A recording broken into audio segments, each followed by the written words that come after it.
guys. Oh, nasa kalahati pa lang. Wala pa yata sa kalahati. Oh. Ano yun? Babalik pa tayo? Kain muna tayo. Hindi na. Matcha. Chocolate. Sprinkles. Yum.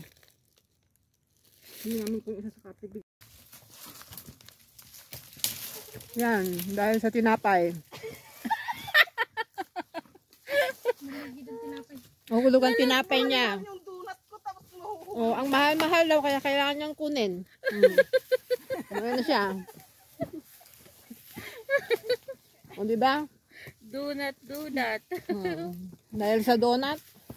Dahil sa donut. 22 to.